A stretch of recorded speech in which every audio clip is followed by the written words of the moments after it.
istilah pasar. Terima kasih juga tidak dengan hukum tadi tentang kisos. Apakah seorang pelaku pengguna ini setelah dihukum itu dosanya diampuni judi atau harus ada persyaratan lain? Terima kasih. Ya. Di sini kan tentunya hanya bisa dilaksanakan di negeri yang berdasarkan syariat Islam ya.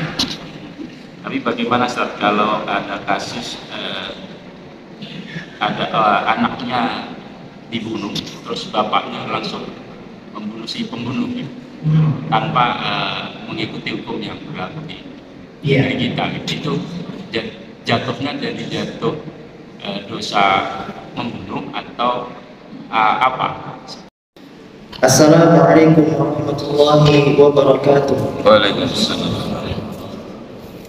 Innal hamdalillah nahmaduhu wa nasta'inuhu wa nastaghfiruh wa na'udzu billahi min shururi anfusina wa min sayyiati a'malina man yahdihillahu fala mudilla lahu wa man yudlil fala hadiya lahu. Asyhadu an la ilaha illallah wa asyhadu anna nabiyyana Muhammadan 'abduhu wa rasuluhu la nabiyya wa rasula ba'da. Qala Allah Ta'ala fi Kitabihil Karim, ya ayyuhalladzina amanu taqullaha haqqa tuqatih wa la tamutunna illa wa antum muslimun. Wa qala ta'ala, ya ayyuhan nasu taqu rabbakumul ladzi khalaqakum min nafsin wahidah wa khalaqa minha zawjaha wa batha minhuma rijalan katsiran wa nisaa'a wattaqullaha alladzi tasaaluna bihi wal arham innallaha kana 'alaikum raqiba. Wa qala ta'ala, ya ayyuhalladzina amanu taqullaha wa qulu qawlan sadida yuslih lakum a'malakum wa yaghfir lakum dhunubakum wa man yuti'illaha wa rasulahu faqad faza fawzan 'azima. Amma ba'du, fa inna asdaqal hadithi kitabullah wa khairal huda huda nabiyyina Muhammadin sallallahu alaihi wasallam. Wa syarrul umuri muhdatsatuha fa inna kulla muhdatsatin fid dini bid'ah wa kulla bid'atin dhalalah. Ma'asyiral jamaah yang semoga Allah Subhanahu wa taala senantiasa limpahkan kepada kita semua rahmatnya, kasih sayangnya dan juga keberkahannya, serta memberikan kepada kita ilmunya sampai akhir hayat kita. Dan juga kita mohon kepada Allah Subhanahu wa taala agar Allah memberikan kepada kita rizki berupa amal salih, karena rizki itu tidak selalu selamanya berupa materi saja, akan tetapi amal salih yang menjadi patokan utama orang itu selamat atau tidaknya dari kehidupan dia di dunia dan juga untuk berlanjut ke kehidupan di akhirat. Kita memuji Allah Subhanahu wa taala atas segala limpahan karunia-Nya yang sampai hari ini kita masih bisa rasakan, dari nikmat yang tentu saja mustahil kita bisa hitung, yang sebagiannya bisa kita masih rasakan seperti nikmat sehat, waktu luang, dan juga nikmat Allah memudahkan kaki kita untuk melangkah ke masjid, dan juga memudahkan kepada kita untuk bersabar duduk di majlis ilmu, majlis zikir. Ya, majlis zikir, zikir yang artinya mengingat, yang tujuan majlis ini adalah untuk mengingat Allah Subhanahu wa taala, ya, dengan membacakan ayat-ayatnya dan juga hadis-hadis nabinya. Dan juga salawat serta salam senantiasa kita curahkan kepada nabi kita yang mulia, Nabi Muhammad sallallahu alaihi wasallam, dan juga kepada para sahabat beliau yang senantiasa membela beliau, menjaga sunnah-sunnah beliau, bahkan mewariskannya sampai hari ini kita masih bisa dengar hadis-hadis Nabi sallallahu alaihi wasallam. Dan juga kepada para tabi'in dan para atba'ut tabi'in yang sampai hari ini juga mereka, ya, dengan kesungguhan mereka, ijtihad mereka, semangat mereka, waktu luang yang mereka korbankan, kenikmatan duniawi yang mereka tinggalkan, ya, Allah ganti dengan nama-nama mereka, Allah sebutkan sampai hari ini. Dan juga para pengikutnya sampai akhir zaman, sampai hari kiamat kelak. Ma'asyiral jamaah, di pagi hari ini kita akan lanjutkan pelajaran kita, ya, yaitu membahas tentang hadis-hadis Nabi SAW, yang tentu saja kita mulai dengan hadis-hadis yang dikumpulkan oleh Imam Yahya bin Syaraf An-Nawawi rahimahullah dalam kitab beliau yang populer dikenal dengan hadis Arba'in. Ya, tentu saja jika kita ingin maka selesai, bukan berarti hadis Nabi cuma 40 saja, tapi sangat banyak sekali. Ya, jika seandainya ada kajian majelis ta'lim membahas Sahih Bukhari maka lebih bagus, majelis ta'lim membahas Sahih Muslim maka lebih bagus. Namun itu isinya ribuan hadis, ya, bahkan para ulama berselisih. Imam Bukhari isinya 7.000, ya, atau bahkan kurang dari itu. Imam Muslim isinya lebih dari 7.000, atau ada yang bilang juga kurang dari itu. Untuk itu kita dimudahkan Allah Subhanahu wa taala dengan Allah, ya, mengutus salah satu makhluknya, yaitu Imam An-Nawawi berijtihad. Beliau mengumpulkan hadis-hadis Nabi yang sifatnya jawami'ul kalim, ringkas-ringkas, pendek-pendek, tapi maknanya sangat menyeluruh. Ya, hadis hari ini yang akan kita bahas dari hadis Arba'in, 40 hadis yang dikumpulkan oleh Nawawi adalah hadis yang ke-14.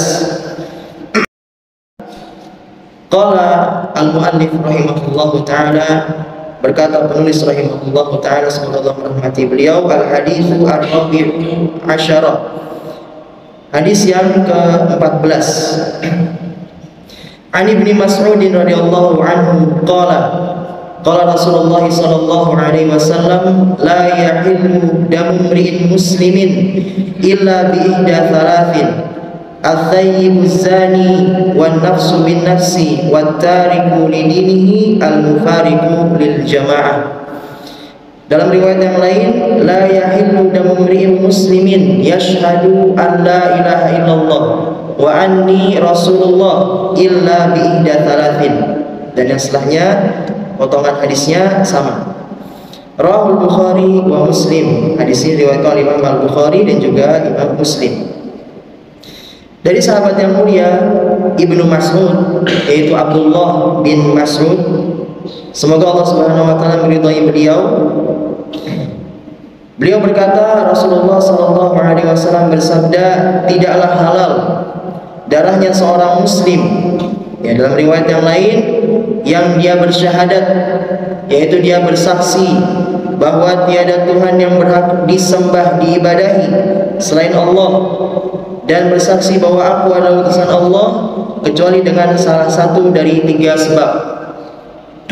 Yang pertama, al-thayyibu az-zani, seseorang yang sudah menikah tapi dia melakukan perzinaan.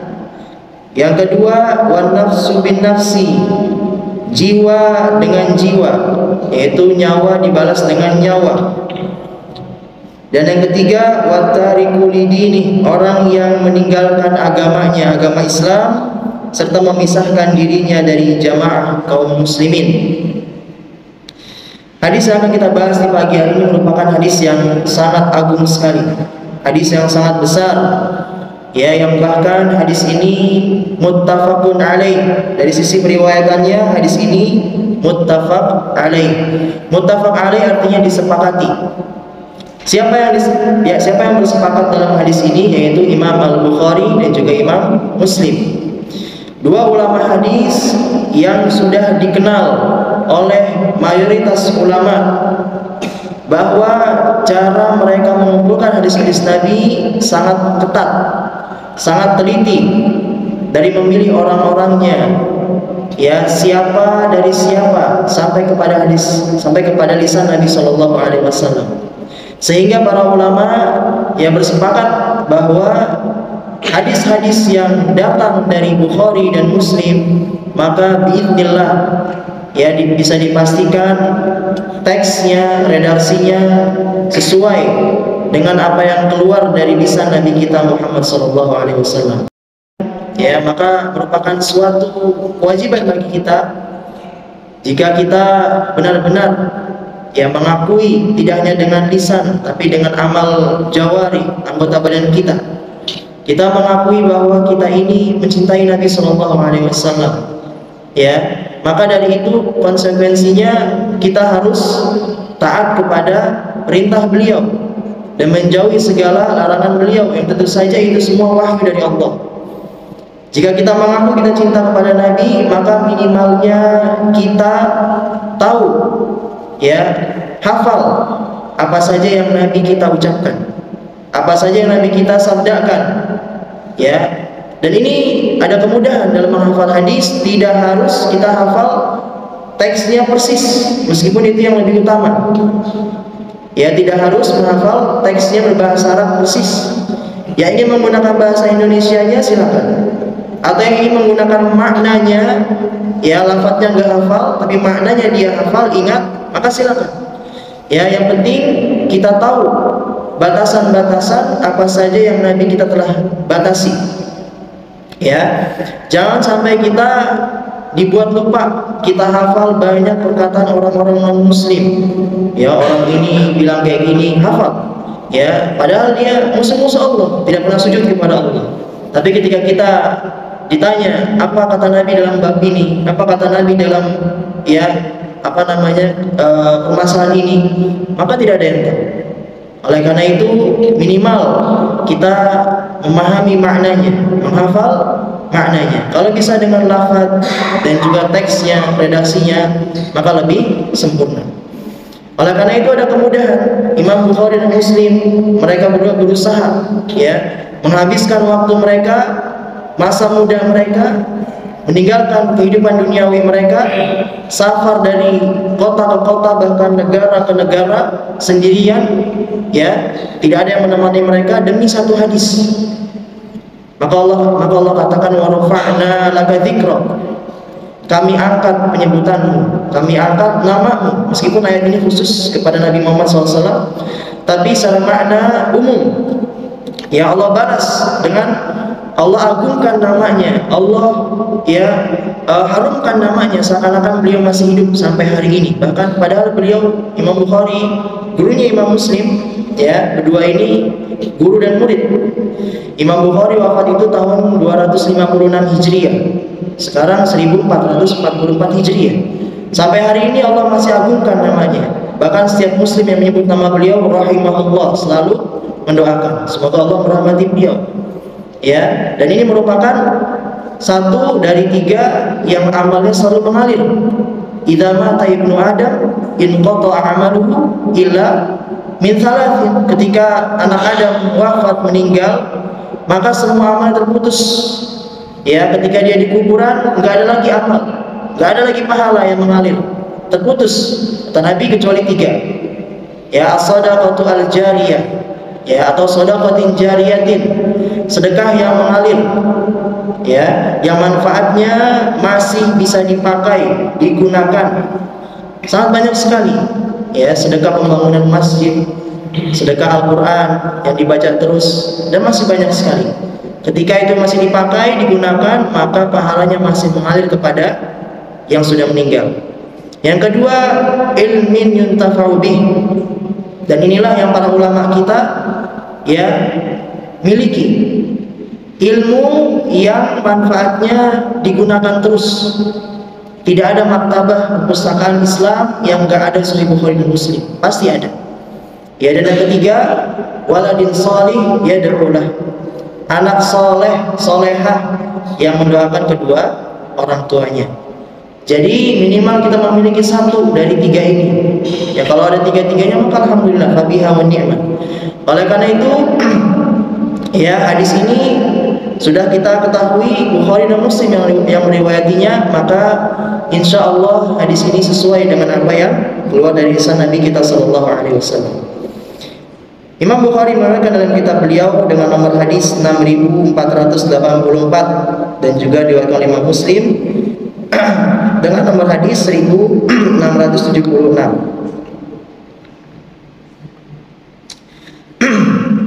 Ya, silakan, hadis ini dianjurkan untuk dihafalkan, ya jamaah, minimal secara maknanya. Minimal kita jangan sampai terjerumus ke dalam apa yang telah Nabi kabarkan di hadis ini. Na'udzubillah.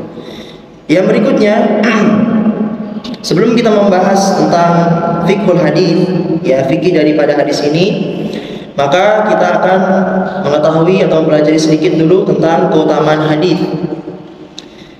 Keutamaan hadis ini diriwayatkan atau dikatakan dari atau oleh Ibnu Mahdi dan juga Ibnu Al-Madini, ya Ibnu Mahdi yaitu Abdurrahman bin Mahdi dan juga Ibnu Al-Madini, ini gurunya Imam Bukhari yaitu Ali Ibnu Al-Madini. Mereka berdua mengatakan inna madarul ahadithi ala arba'atin. Sesungguhnya hadis-hadis Nabi SAW itu kalau kita pelajari, kalau kita teliti, ya itu ujung-ujungnya kembali kepada 4 pokok hadis. Ya, ujung-ujungnya kembali kepada 4 pokok hadis. Jadi bahas hadis-hadis yang mana saja, ya kata Ibnu Mahdi juga Ibnu Madini, itu kembali kepada 4 pokok hadis. Ya alhamdulillah, masya Allah, Imam Nawawi dengan keilmuan beliau memasukkan keempat semuanya itu dalam kitab beliau ini, Arba'in Nawawi. Ya, mereka berdua mengatakan yang pertama adalah hadis al-a'malu binniyat. Hadis yang pertama dalam hadis Arba'in, ya. Sesungguhnya amal-amal itu tergantung pada niatnya. Hadis yang kedua, la yahillu damu mri'in muslim, yaitu hadis yang sekarang ini yang sedang kita bahas, hadis ke-14. Lalu kemudian yang ketiga, hadis bunyal islamu ala khamsin, ya hadis yang ketiga dalam kitab Arba'in Nawawi. Dan yang keempat, al-bayyinatu 'alal mudda'i. Nah, ini hadis tentang dakwah, ya, yaitu seputar persidangan, persaksian. Itu hadis ke-33 dalam kitab Arba'in Nawawi. Yang semuanya sudah ada, tinggal dibahas pada waktunya insyaallah. Jadi keempat hadis ini secara khusus dan secara umum, semua hadis yang Imam Nawawi kumpulkan dalam kitab beliau ini merupakan hadis-hadis yang sangat penting sekali. Hadis-hadis yang bisa menjadi wakil dari kebanyakan hadis. Satu hadis bisa mewakili puluhan hadis, ya, atau bahkan lebih. Oleh karena itu, ya, kita pernah ceritakan bahwa Imam Nawawi ini sebab beliau mengumpulkan 40 hadis karena termotivasi. Di zaman beliau dan juga sebelum zaman beliau itu, para ulama berlomba-lomba mengumpulkan hadis-hadis, tapi babnya khusus. Bab zuhud 40 hadis, ya. Kemudian juga bab amar ma'ruf nahi munkar 40 hadis, ya, bab birrul walidain 40 hadis. Tapi Imam An-Nawawi mengambil jalan tengah. Beliau kumpulkan semua bab, lalu pilih satu hadis yang mewakili. Maka masya Allah, ya, Allah pilih kitab beliau ini, ya, untuk terus dikaji di setiap majelis ta'lim.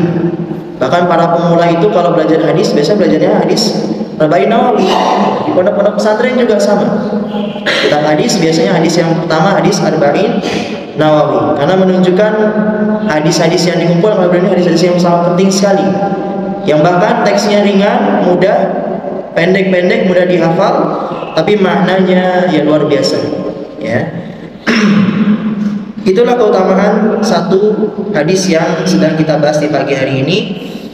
Kemudian biografi dari perawi sudah pernah kita bahas pada hadis yang keempat, ya, tentang kisah tentang Abdullah ibnu Mas'ud.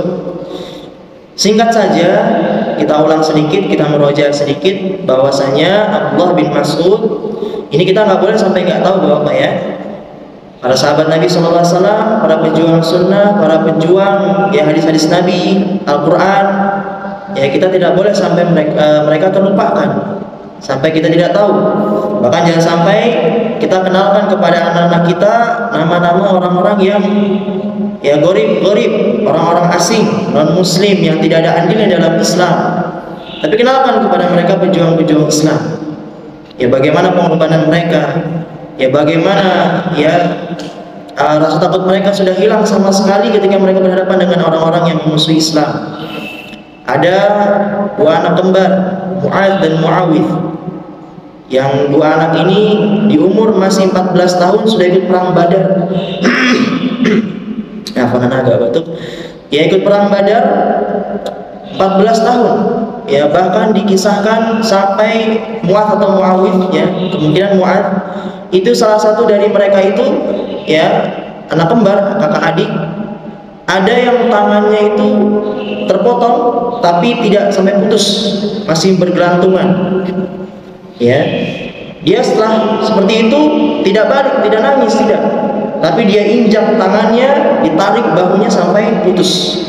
Karena mengganggu ketika dia perang. Bahkan mereka berdua ini termasuk yang membunuh Abu Jahal ketika perang Badar. Ya seperti itu gambaran dari sebagian para sahabat. Itu yang masih mudanya.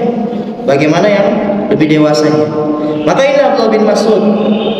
Beliau merupakan salah satu dari 4 sahabat Nabi yang Nabi rekomendasikan untuk mengambil ilmu Al-Quran qiraah dari mereka. Kata Nabi SAW, istaqri'ul Qur'ana min arba'ah. Ambillah pelajaran Al-Quran, bacaan Al-Quran dari 4 orang.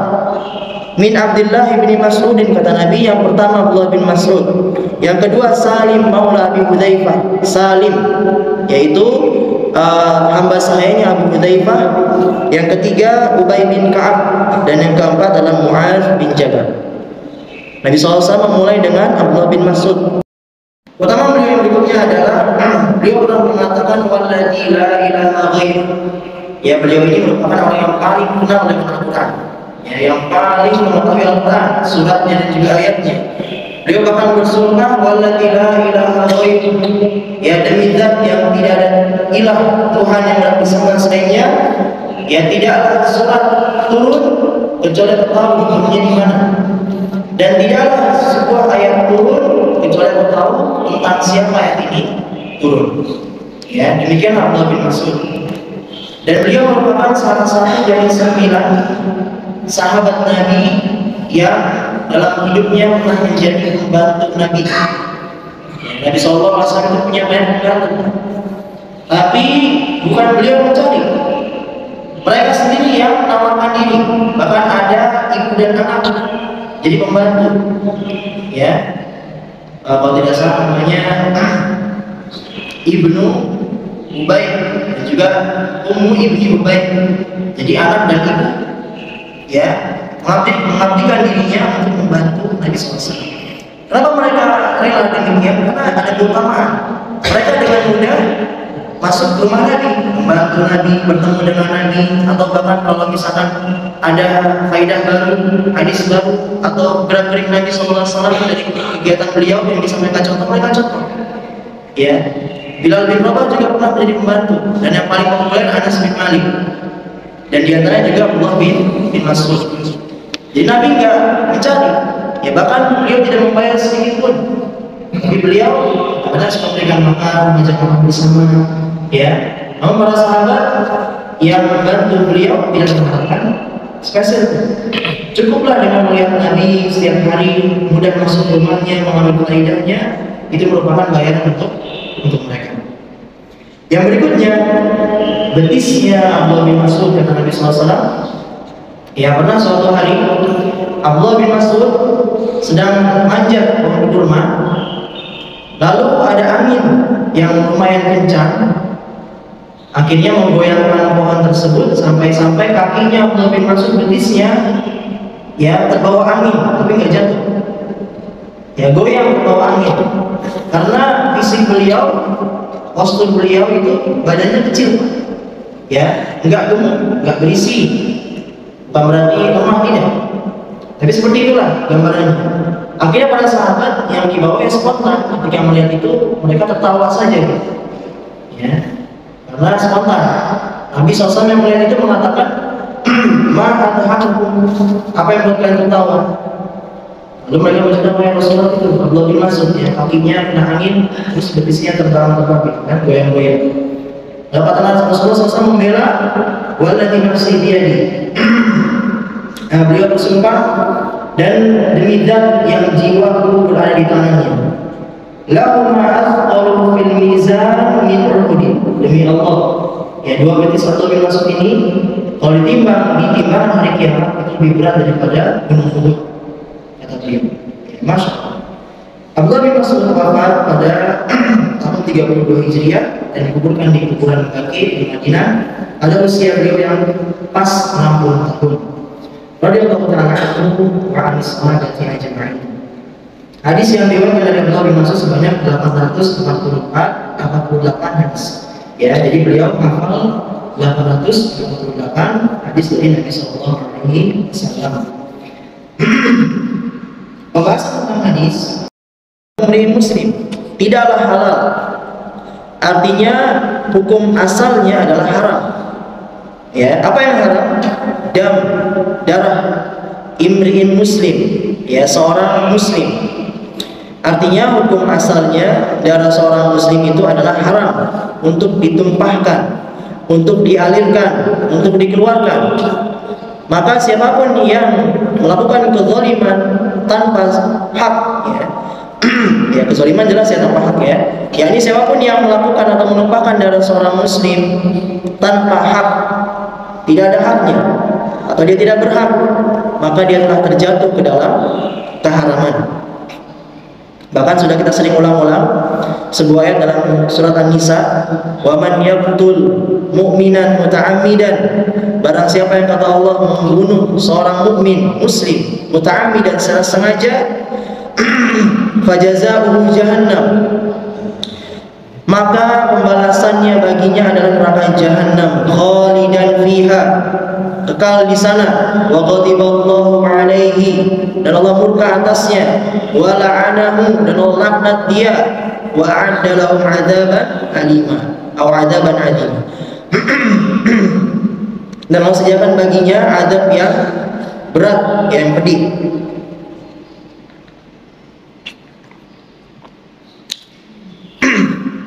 Jadi jamaah rahimakumullah, bahwa darah seorang muslim hukum asal adalah haram.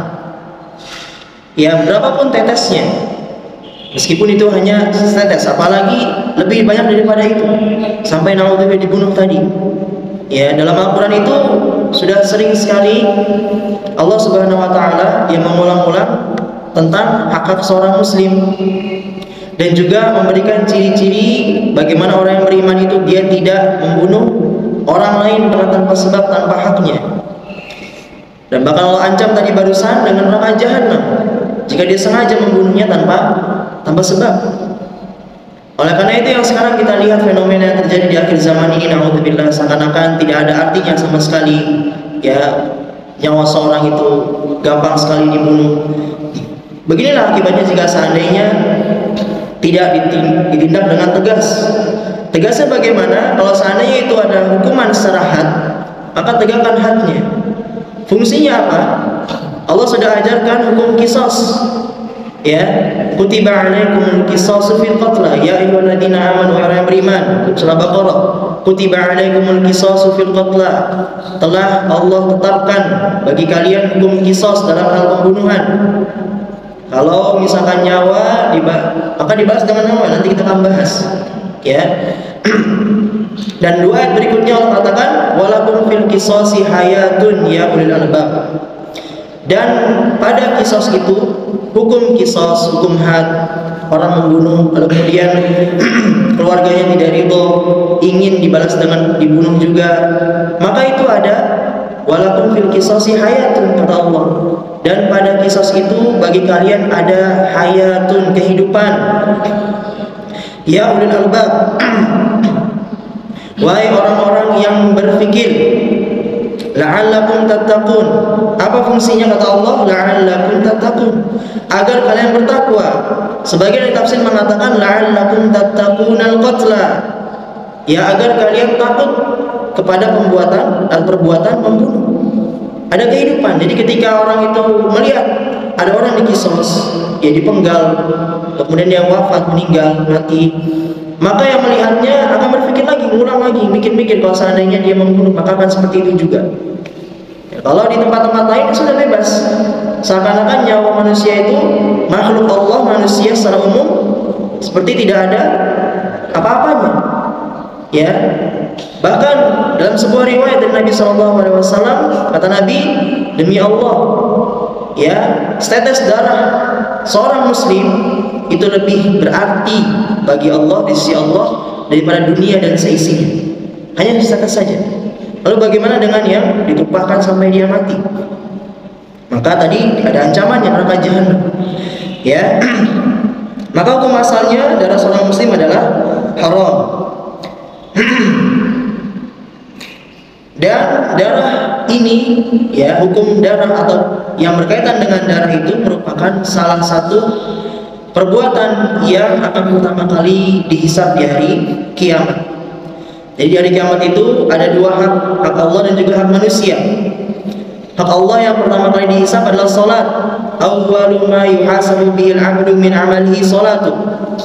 Amalan pertama kali yang akan dihisab dari seseorang, ini hak antara hamba dengan Allah, maka salatnya. Ya. Adapun hak antara manusia dengan manusia, maka kata Nabi SAW, awwalu ma yuqda bainan nasi fid dima. Yang pertama kali akan dihisab hak antara manusia sama manusia adalah tentang darah. Ya. Bahkan kejahatan pertama kali, dosa besar pertama kali yang terjadi di muka bumi tentang pembunuhan. Dalam surat Al-Maidah ayat 67 ayat 27 sampai 31 itu tentang pembunuhan, itu anak-anaknya Nabi Adam. Wasu alaihim naba'a bani Adam idh qarraba qurbanan. Ya, kisahkan kepada mereka tentang dua anak Adam ya, ketika mereka berdua berkurban. Ya, akhirnya salah satu dari mereka ada yang kasar, dibunuhlah yang lainnya. Baik. Namun Bapak ya jangan dipahami bahwa artinya yang darah selain muslim berarti halal, jangan dipahami ya bebas begitu saja ditumpahkan, tidak. Bukan berarti ketika kita memahami hadis ini ya darah seorang muslim haram, artinya yang non-muslim halal dan bebas ditumpahkan begitu saja, tidak. Ada hadis-hadis lain yang menjadi penjelas, pembantu pendukung dari hadis yang lainnya. Bahkan ada non-muslim yang kita tidak boleh ganggu, yang kalau kita ganggu, kita zalimi mereka, ada hukumannya di akhirat, yaitu berupa tidak bisa mencium wangi surga. Kata Nabi SAW, man ada mu'ahadan lam yajid ya rihal jannah fa inna rihaha yujadu min masafati kada wa kada. Kata Nabi SAW, barang siapa yang dia mengganggu kafir mu'ahad. Mu'ahad itu artinya orang kafir non-muslim yang ada perjanjian dengan muslim, yaitu berupa gencatan senjata, perdamaian. Kata Nabi, barang siapa mengganggu ya non-muslim yang mu'ahad, maka dia tidak akan mencium bau surga, padahal wanginya bisa tercium dari jarak sekian dan sekian. Seperti itu. Jadi tidak sembarangan setelah belajar bukan berarti jadi orang yang keras, keluar non-muslim ditandain ya, naudzubillah, tidak. Tapi harus dengan ilmu, karena hadis Nabi sangat banyak. Hadis-hadis yang lain akan menjadi pendukung untuk hadis yang lainnya. Al-Imam Muhammad bin Shalih Al-Utsaimin rahimahullah ta'ala, dalam kitab beliau mengatakan, qala ulama, para ulama mengatakan, la tajuzu iqamatul hududi wa la ta'zirati illa lil imam aw naibuhu. Tidak boleh had, hukum had dan juga pidana-pidana, sanksi-sanksi ditegakkan tidak boleh kecuali oleh yaitu imam, para pemimpin atau wakil-wakilnya. Jadi orang-orang seperti kita, masyarakat biasa, tidak boleh menegakkan hak sendirian. Ada yang mencuri, ya sudah nisab nih, mencurinya miliaran, dipotong tangannya, tidak. Tapi adukan kepada hakim, kepada pemimpin, lalu mereka yang memutuskan. Oleh karena itu Bapak yang menjadi pemimpin itu sebetulnya nggak enak. Ya enak kalau seandainya, enaknya memang ada keutamaan yang khusus dan bahkan besar, tapi seimbang dengan ancamannya juga. Kata Nabi SAW, seorang qadi itu adalah seorang hakim yang dia memutuskan sebuah perkara. Itu dia akan berdiri di ujung jurang. Kalau dia gagal, maka dia akan jatuh. Kalau dia salah, maka dia akan mundur, selamat. Jadi 1:1. Itulah qadi. Makanya pernah ada kisah, ya ulama-ulama zaman dahulu itu mereka kalau ditunjuk jadi qadi, jadi pemimpin, mereka kabur, nggak mau. Beda dengan zaman sekarang, ya nggak dicari pun datang sendiri. Ya, kalau zaman dulu Abu Qilabah itu tinggal di Basra. Di sana ada ulama banyak, ada Abu Qilabah, ada Ayub, dua kisah orang ini, ulama ini. Itu kisahnya singkatnya, di Basra itu telah wafat seorang qadi, ingin dicari penggantinya. Lalu utusan pertama datang kepada Ayub, ditunjuk jadi qadhi. Kata dia, enggak, saya bukan siapa-siapa. Tunjuk itu Abu Kilabah, dia lebih ahli dalam Al-Quran juga hadis. Disamperin Abu Kilabah sebelum bertemu dengan utusan itu dapat kabar, Abu Kilabah kamu tunjuk jadi qadhi. Akhirnya apa? Dia dari Basrah bukan hijrah ya, pergi kabur ke Mesir. Dikejar ke Mesir, kabur lagi ke Syam, ya, muter-muter sampai akhirnya ya sudah dia nyerah dan jadi qadhi. Gitu dulu Pak, kabur mereka karena mereka tahu konsekuensinya. Nikmatnya ada, tapi azabnya juga ada. Seperti itu. Ya, kalau seandainya bukan pada ahlinya, kata Nabi SAW, "Idza ya suwidatil amanatu ila ghairi ahliha fantadhiris sa'ah." Jika seandainya ada amanah yang diberikan kepada orang yang bukan ahlinya, maka tinggal tunggu saja kiamat. Tinggal tunggu saja kiamat. Seperti itu. Lalu berarti kecuali ya 1 dari 3. Jadi dihalalkan menjadi halal pada 3 keadaan ini. Ada faedah bahwa 3 ini bukan pembatasan, ya. 3 ini bukan pembatasan, akan tetapi yang sering terjadi karena ada hadis-hadis yang sangat khusus juga di luar daripada 3 ini, tapi masih satu bab, yaitu babnya sama, sebab-sebab yang menghalalkan darah seorang muslim. Seperti dalam hadis lain Nabi SAW mengatakan, contohnya ya, yang satu yaitu hadis tentang naudzubillah ya, mohon maaf, homoseksual. Yang kedua, hadis tentang orang yang berzina dengan saudara atau saudari kandung. Ini jadi halal darahnya dan boleh dibunuh, kata Nabi SAW. Yang ketiga yaitu penyihir atau dalam kurung dukun. Jadi itu juga halal darahnya, kata Nabi SAW. Ya, kata Nabi SAW, "Man wajadtumu man ya'malu 'amala qaumi Lut." Barang siapa yang melihat perbuatan seperti orang yang berbuat dengan perbuatan kaum Lut, maka bunuhlah pelaku dan orang keduanya. Ini dua-duanya, semuanya ya. Dan yang kedua yaitu hadis tentang yang menggauli atau berzina dengan saudara atau saudari kandungnya. Kata Nabi SAW, "Man waqa'a 'ala dzati mahramin faqtuluh."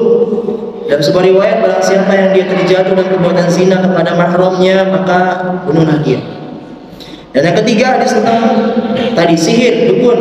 Kata Nabi SAW, "Haddus sahiri durbatu bisayf." Hadnya seorang penyihir atau dukun maka ditebas dengan pedang, itu dibunuh. Namun ingat bahwa semuanya kembali kepada pemimpin. Lalu kemudian yang pertama dari 3 ini adalah az-zaibu az-zani. Az-zaib mungkin di terjemahan yang apa terjemahannya waktu di situ? Mohon maaf, bisa dibacakan? Ya, wanita saja. Baik. Dalam terjemahan mungkin bahasa Indonesia itu cuma wanita saja, tapi tidak. Az-zaib itu definisinya adalah ya alladzi jama'a fi nikahin sahih.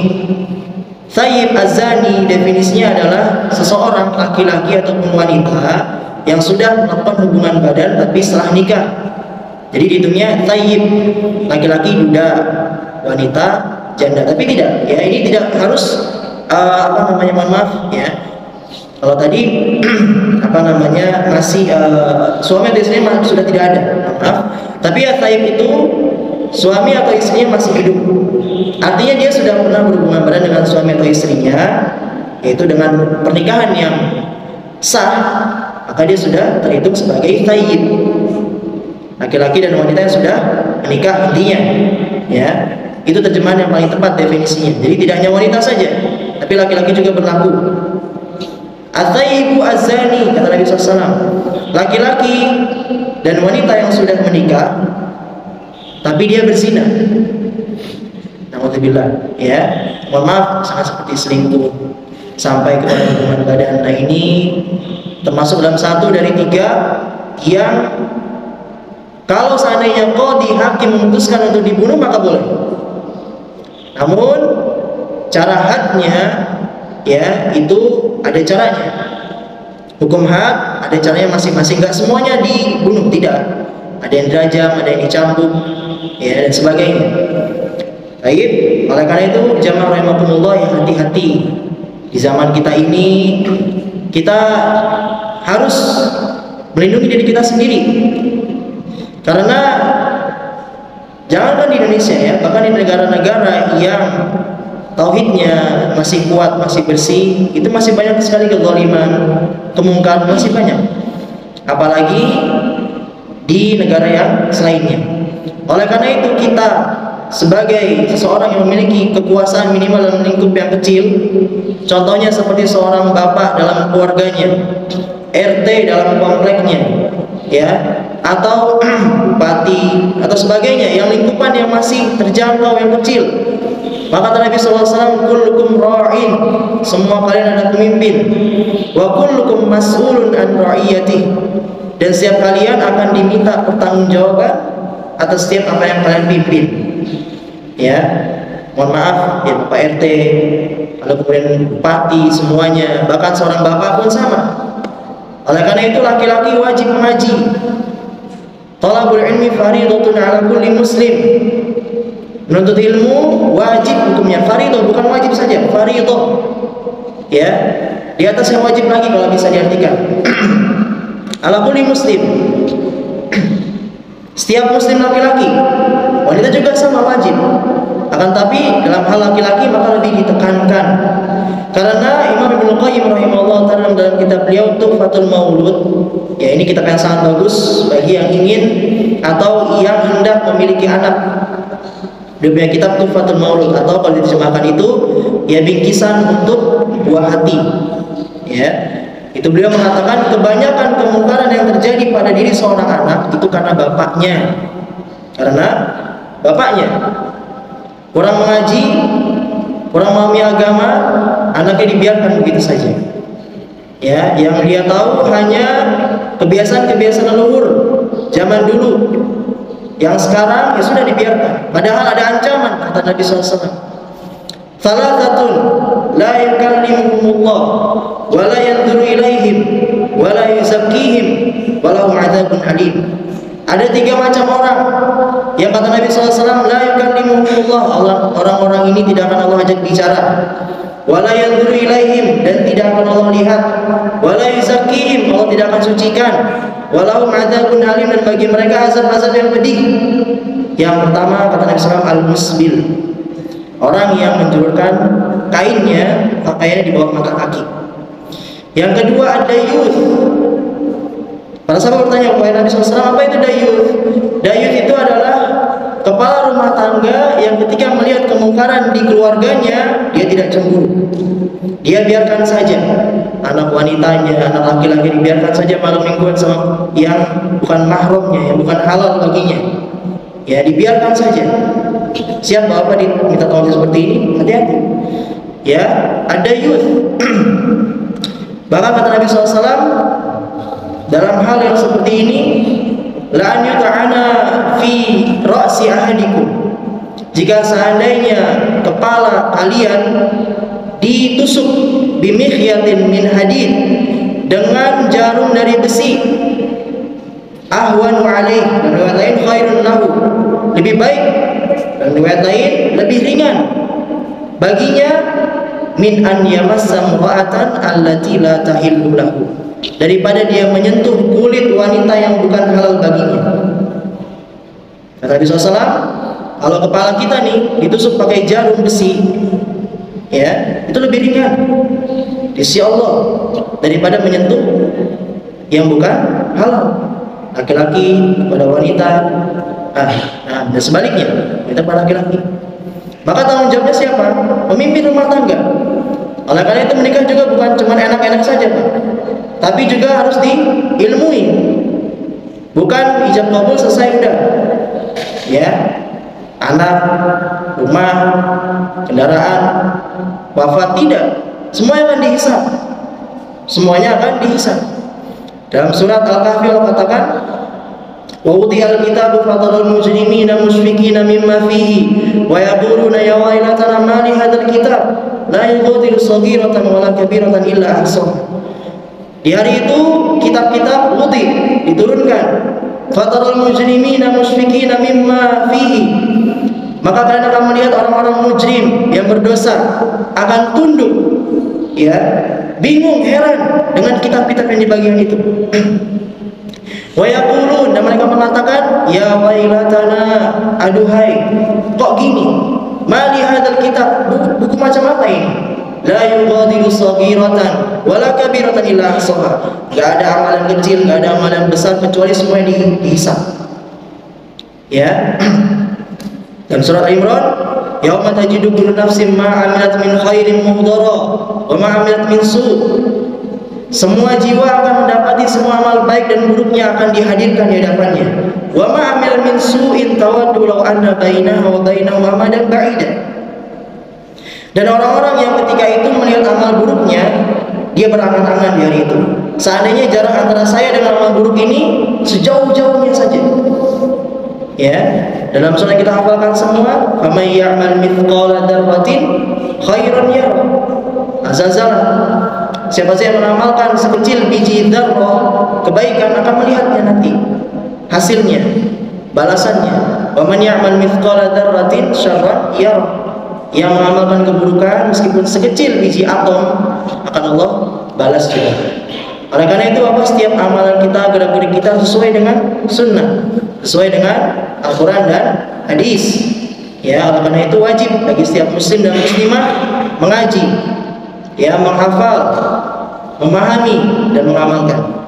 Yang kedua, ya, sebenarnya saya ingin panjang lebar tentang masalah ini, tapi satu lagi mungkin, ya, adanya hukum had jamaah rahimakumullah itu bukan menunjukkan bahwa Islam itu agama yang keras, bukan. Bahkan had itu, kata Nabi SAW, idra'ul hududa bisyubhat, kata Nabi. Kalau bisa had itu, ya, jangan dikerjakan kalau seandainya masih ada hal-hal yang syubhat. Syubhat itu masih rancu, masih belum pasti. Misalkan ada diminta saksi misalnya. Apa kesaksian Anda? Oh, saya lupa, hakim. Udah, pulang lagi. Gitu. Kata Nabi, kalau bisa jangan langsung ditegakkan kalau masih ada syubhatnya. Dalam hadis yang lain, dalam hadis Ma'ith bin Malik, suatu hari dia ngaku dia berzina. Ya Rasulullah, qad zanaitu fatahhirni. Ya Rasul, aku telah berzina, sucikan aku. Nabi berpaling. Pergi Nabi. Sampai 4 kali, wahai Rasul, aku berzina, sucikan aku. Akhirnya Nabi mengatakan, Abika al-junun, kamu punya gangguan jiwa nggak? Kalau kamu punya gangguan jiwa, takutnya orang ini dia melantur, ya, atau apa namanya, bermimpi sebagainya, ya.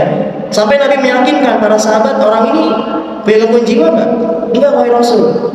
Karena Nabi sebetulnya nggak mau, ya, umatnya seperti ini, ya, ditegakkan hak baginya. Bahkan bahwasannya belum ketahuan, sembunyikan. Tapi bagi pelakunya, ya, bagi pelaku, bagi yang melihat, maka itu hak baginya. Maka bagi pelaku sembunyikan dan taubat kepada Allah dengan taubat yang nasuha. Taubat nasuha dan dari sholihin ada bab taubat itu manusia dan manusia. Kalau antara manusia dengan Allah maka ada 3 syaratnya. Silakan dicek, ya. Kita dari sholihin yang dibilang oleh Ustaz kita, Ustaz Yasin, itu di bab taubat ada. Maka taubat dengan taubat nasuha. Karena kalau kita bayangkan gambarannya ngeri, Pak. Tapi ini merupakan taubat yang luar biasa. Suatu hari dalam hadis yang lain, hadis Ghamidiyah, wanita Ghamidiyah, pernah dia ngaku berzina, minta disucikan. Sama, Nabi juga berpaling sampai 4 kali. Akhirnya Nabi bilang, kau pulang dulu biar sampai anak lahir dulu. Akhirnya dia balik lagi dia, wahai Nabi, ini anak sudah lahir. Luar biasa wanita ini. Kamu balik lagi, susuin dia dulu. Akhirnya balik lagi dia, susuin dulu sampai berhenti menyusu, wahai Nabi. Datang lagi Nabi, luar biasa. Padahal itu 2 tahun, ya kan? Tapi datang lagi dia ingat dengan dosanya. Akhirnya Nabi pun, ya sudah, yang meminta para sahabat, ya, sampai anak ini bisa jalan sendiri, bisa makan sendiri, ya. Nabi meminta para sahabat untuk menggali lubang. Karena wanita ini Thayyib Az-Zani, sudah menikah tapi berzina. Akhirnya dikubur sampai kepalanya doang kelihatan, lalu dirajam dengan batu.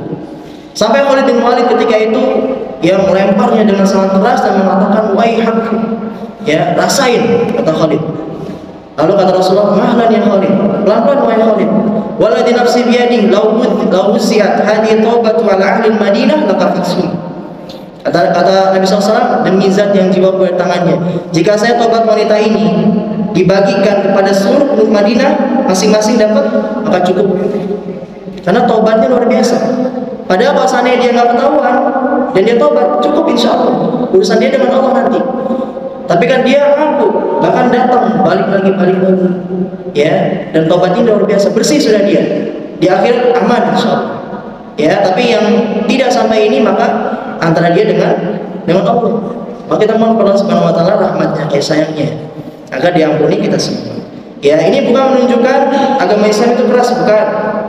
Dalam surat An-Nur ayat 2 Allah katakan, az-zaniyatu waz-zani fajlidu kulla wahidin minhuma mi'ata jaldah. Wanita pezina dan laki-laki pezina, maka cambuklah mereka dengan 100 kali cambukan. Wala ta'khudkum fi ra'fatun fi dinillah. Ya, nah ini kadang-kadang kita suka melihat yang dihukum had, ya bilang aduh kasihan gitu kan. Kata Allah, wala ta'khudkum ra'fatun fi dinillah.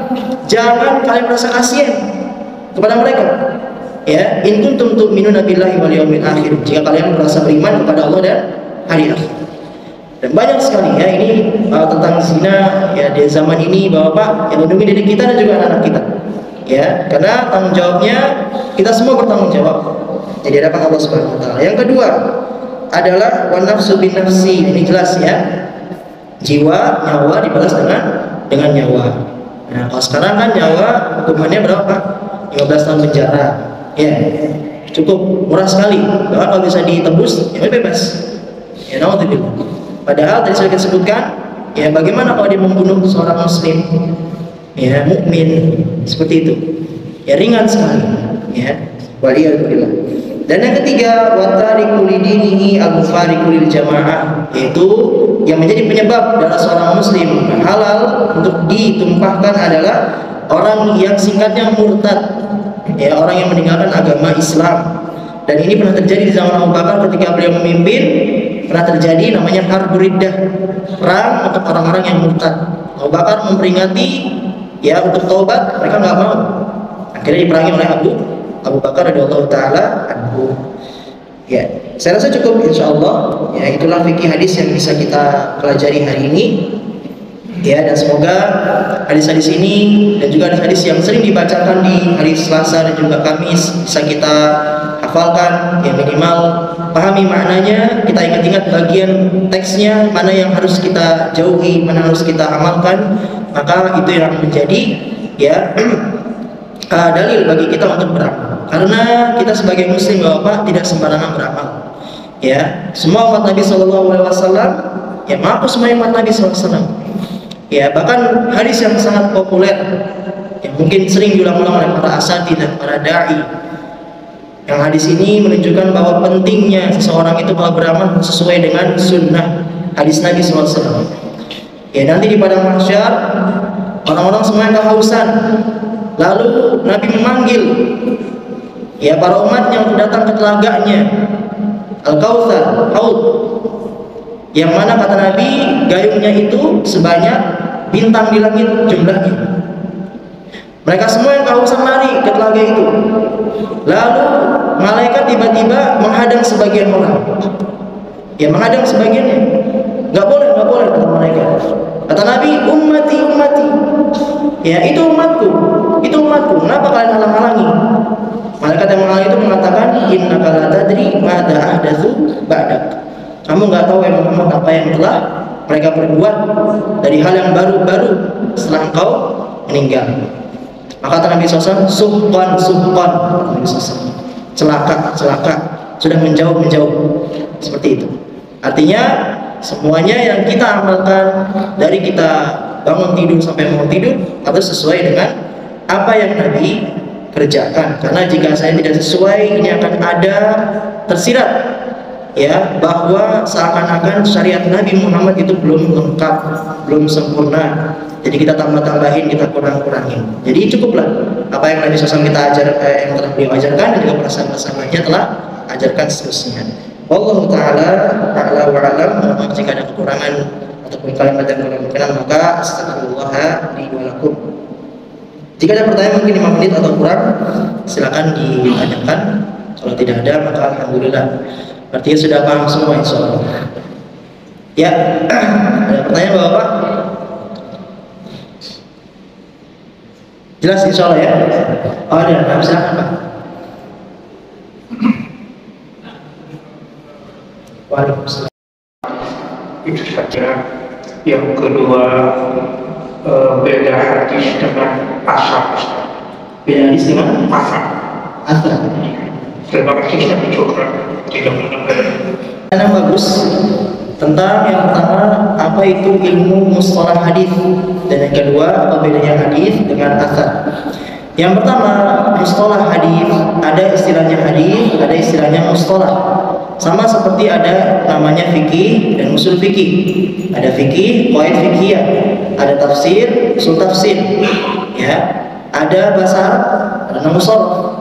Demikian juga ada hadis, ada mustalah. Ya, ini mustalah itu merupakan salah satu ilmu alat. Ilmu alat Pak, namanya ilmu alat itu bahasa Arabnya alat sama. Alat itu ya alat. Kayak kita membuka pintu, pakai alatnya apa? Kunci. Oleh karena itu, hadis, kalau ingin kita paham hadis, ya secara periwayatannya, ya maka butuh alatnya, yaitu ilmu mustalah namanya. Ya, jadi kita bisa tahu riwayat-riwayat apa saja yang paling bagus, yang paling kurang, ada sahih, ada hasan, ada gharib, ada aziz, ada hadis-hadis ahad, ada hadis-hadis mu'dhal, mudallis, maudhu, matruh, dan seterusnya. Itu macam-macam istilah ilmu mustalah. Lalu apa bedanya hadis dengan athar? Ya, ini sebetulnya ada 3. Ada hadis, ada athar, ada khobar. Ya, sebetulnya athar dan hadis atau athar dan khobar, ya meskipun ada khilaf, tapi kalau khilafnya dalam masalah definisi, ini bukan khilaf yang sebetulnya mohon maaf penting, ya. Artinya masing-masing bisa mendefinisikan selama maknanya sama. Hadis itu adalah segala sesuatu, ya, ma usnida ila Nabi sallallahu alaihi wasallam min qaulin wa fi'lin wa taqririn wa sifatin. Segala sesuatu yang disandarkan kepada Nabi SAW, ini definisi hadis, dari ucapan beliau atau perbuatan beliau atau persetujuan beliau atau sifat beliau, yaitu hadis. Ya, dan hadis secara khusus itu adalah sabda Nabi secara khusus. Jadi kalau misalkan kita mengatakan ada hadis, artinya Nabi yang bersabda. Seperti itu. Lalu kalau athar ini bisa disandarkan kepada Nabi dan juga selain Nabi. Athar. Jadi kalau misalnya kita bilang ada athar, artinya bisa jadi yang mengatakan Nabi, bisa jadi bukan. Oleh karena itu saya pernah katakan bahwa jika seandainya ada hadis yang kita tahu itu dhaif riwayatnya, kalau bisa jangan katakan ada hadis tapi ada athar. Karena kita masih setengah-setengah ini, takutnya masa kita menyandarkan yang lemah ke Nabi, seperti itu. Ya, jadi athar itu yang disandarkan kepada Nabi dan selain Nabi. Ada juga yang ketiga namanya khobar. Khobar ini umum semuanya. Khobar itu kabar, berita. Ya, seperti itu. Jelas insyaallah? Ya, alhamdulillah. Ya baik, cukup. Oh ada lagi. Apakah seorang pelaku pengguna ini setelah dihukum itu dosanya diampuni judi atau harus ada persyaratan lain? Terima kasih. Ya, kisos yang secara khusus yang membahas pada hal tindakan pembunuhan, apakah bagi yang dikisos ini, yakni pelakunya, ketika sudah diberikan hukum kisos, ya dibunuh, ya, apakah baginya ada ampunan dosa? Maka jawabannya iya. Jawabannya iya. Dan biasanya bagi yang kisos, tadi juga seharusnya ada pembahasan dalam bab murtad. Ya, orang-orang murtad itu sebelum diperangi diminta tobat dulu, minta tobat, seperti itu. Kalau misalkan dia tobat 3 kali diminta tobat nggak mau, maka diperangi. Orang yang membunuh, ya, akan dimintakan tobat dulu. Tapi ini masalahnya antara korban dan pelaku. Kalau korban atau keluarganya nggak ridho, ya dia sudah tobat nih, saya nggak ridho Pak, tetap dia bunuh, sudah tetap dibunuh. Tapi sebelum minta bertobat dulu kepada Allah, tobat nasuha. Setelah dia bertobat, maka ingatkan kepada keluarga korban, Pak, dia sudah tobat, mau diikhlaskan atau tidak? Kalau diikhlaskan maka akan ada kebaikan bagi yang menerima, keluarganya. Ya, tapi kalau misalkan dia ingin tetap kisos, ya silakan. Misalkan dia tetap kisos, ya kisos, maka dia tetap ditegakkan kisos. Wallahu a'lam. Ya, seperti itu. Satu lagi. Ya, ini paling terakhir dari kan tentunya hanya bisa dilaksanakan di negeri yang berdasarkan syariat Islam lah ya. Tapi bagaimana Ustaz kalau ada kasus ada anaknya dibunuh, terus bapaknya langsung membunuh si pembunuh gitu, tanpa mengikuti hukum yang berlaku di negeri kita gitu. Itu jatuhnya dari jatuh dosa membunuh atau apa? Seperti apa? Apalagi kejadian kasusnya juga di negara yang berlaku syariat. Berlaku di negara yang menerapkan syariat juga berlaku negara seperti bagaimana juga masalah. Iya, baik. Oleh karena itu, apabila yang berhubungan, ya kita ulang lagi, pertanyaannya adalah apabila ada pembunuh, ya, dan korbannya sudah meninggal, kemudian pembunuh ini dibunuh langsung oleh keluarga korban, dan terjadi di negara yang tidak berlaku syariat kisos atau bahkan berlaku juga sekaligus di dua negara, maka semuanya kembali kepada keputusan hakim, qadhi. Oleh karena itu qadhi itu bukan sembarang orang. Dia harus bisa memahami situasi, ya, bisa memahami keadaan yang ada secara tinjauan ayat dan juga hadis. Ya, dalam hal ini maka saya sebagai pemberi materi tidak bisa memutuskan. Ini kembali kepada qadhi. Ya. Maka saya jawab Allahu a'lam. Ya, apakah bagi yang langsung membunuh itu diberikan kisos juga? Maka jawabannya kembali kepada qadhi yang menerapkan syariat di negara tersebut. Bagi yang tidak, ya maka inilah akibatnya, yang tidak menegakkan. Karena itu, ya mudah sekali orang menumpahkan darah orang lain, ya, karena hukumannya ya hanya penjara atau bahkan bisa tebus tadi maka bebas. Ini bagi negara yang tidak menegakkan syariat Islam. Yang menegakkan hukum had ada konsekuensinya, ada negatifnya. Tapi itu semua tetap itu semua berdasarkan pertimbangan tentunya di negara tersebut. Dan setiap yang membuat aturan pasti akan diberikan pertanggungjawaban. Ya, baik di negara itu yang tidak menegakkan syariat, ya boleh-boleh saja dia tidak menegakkan syariat had, kisos boleh-boleh saja. Tapi itu semua berdasarkan ya, kondisi keadaan yang ada di negara itu. Dan nanti dia akan yang menghadap Allah Subhanahu wa taala untuk minta pertanggungjawaban kenapa tidak ditegakkan kisos dan sebagainya. Kalau yang sudah ditegakkan kisos di negara seperti Arab Saudi misalnya, lalu si pembunuh dibunuh langsung oleh keluarganya tanpa mengadu kepada qadhi, maka ini kembali kepada keputusan hakim, ya, qadhi yang memutuskan. Ya, apakah orang tersebut ya pada asalnya ya hukumnya halal darahnya karena dia telah menumpahkan darah seorang muslim. Namun apakah dibunuh juga atau tidak si pelaku yang baru, yakni yang membunuh si pembunuh, maka ini kembali kepada keputusan qadhi. Allahu a'lam. Ya. Jazakumullah khairan, terima kasih atas jamaah semua, ya, dan mohon maaf jika selama ini saya menyampaikan ada kekeliruan, kesalahan, maka saya mohon dibuang pintu maaf sebesar-besarnya. Ya, astagfirullah li wa lakum. Wallahu ta'ala a'lam. Sallallahu Nabi Muhammad. Kita tutup dengan kafaratul majlis. Subhanallah wa bihamdik, asyhadu an la ilaha illa anta, astaghfiruka wa atubu ilaik. Assalamualaikum warahmatullahi wabarakatuh.